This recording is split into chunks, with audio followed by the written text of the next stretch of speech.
A few things about research. Don't bring your dog. They hate dogs, but they don't seem to mind coyotes.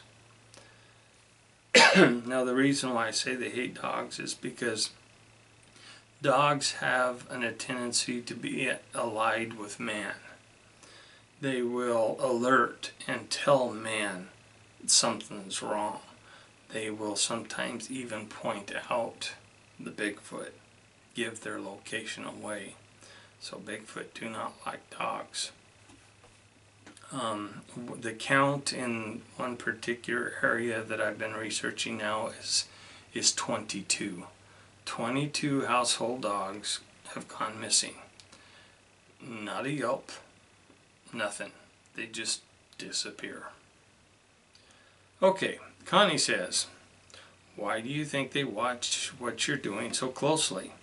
Do you think they are just curious, or possibly try to learn skills that might benefit their clan? Have you ever tried to show them a skill of some sort? Basket weaving, making towel, bowls, or maybe something that they could hold or carry water. Excuse me. Do you think they may have those skills already? Well, let's break it down. Why do they watch us so closely? Well, for one, we don't act like hunters and we're not a threat, okay? We do not act like a deer caught in the headlights when we see or hear them. In other words, if you'll notice on the last video where Triton had his encounter, when he turned around and he saw the Bigfoot, he talked to them. He said, you know, I can see you, or you know, I saw that. You know, that kind of thing. Don't go, you know, and act surprised and freeze up and, you know, stuff like that. So, you know, yeah, it's sometimes very helpful to walk around and you hear something in the bushes, talk to them.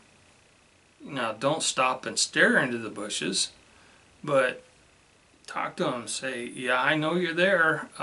We mean you no harm, or something like that. Because I really believe they understand us.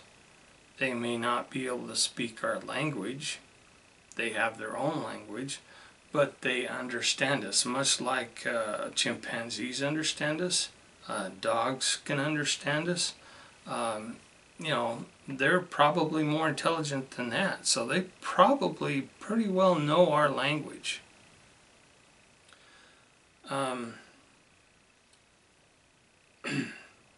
Do we think they are just curious or possibly trying to learn new skills that may benefit their clan? This is a possibility. It seems like some clans are more inquisitive and more open to communication than others.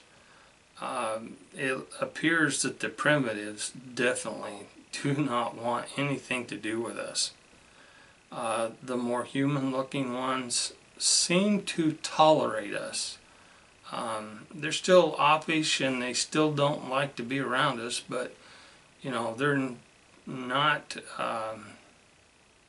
I would compare it to the Federation compared to the Klingons, okay? So the civilized Klingons are not going to necessarily hunt humans, but they're not going to take any guff, okay? Whereas the Federation is looking more for peaceful things.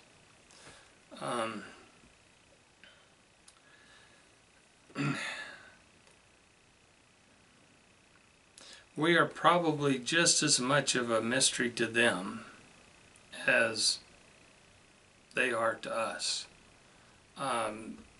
Basically, they probably don't know much about us other than they know that we can kill from a long distance. Something that we do with that funny looking stick makes a roar and then things drop dead.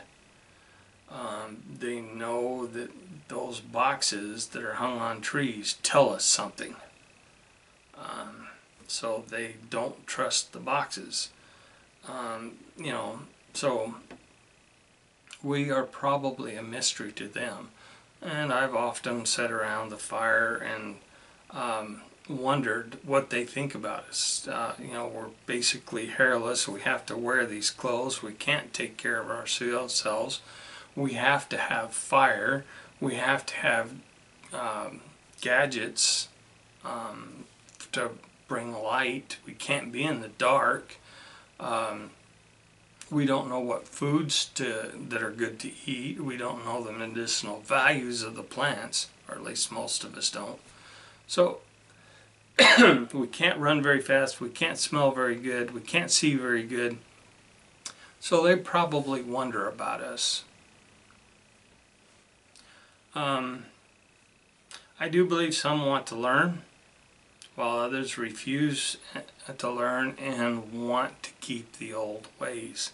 And I'm beginning to feel that they teach their young not to rely on tools, not to rely on gadgets, because they may feel that it is not a good thing. That man, you know, whenever we got gadgets and so forth, we end up fighting with each other and we end up killing each other. They may not want that, so they may stay away from tools and weapons and stuff like that, because they don't want wars. They don't want hunting each other and disagreements and stuff. Have I ever tried to show them a new skill of some sort? I've never tried to show them basket weaving, making bowls or water holders or anything like that.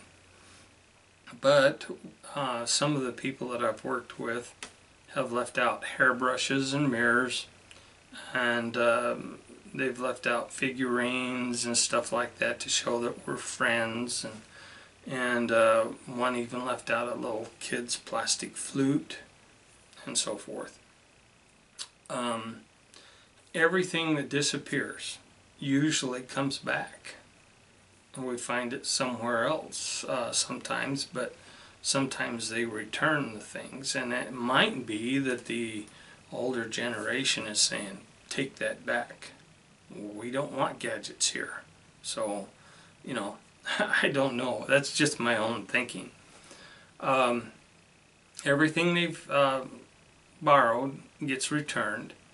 And when they are just taste testing or checking something out, they try to make it appear as if they've never been there. They try to make it where we will never know that they were there. So it's really important to watch stuff that you leave on the table.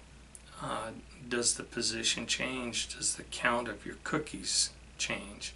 That kind of thing. They are very intelligent. I would put them on the same level as a human 8th grader.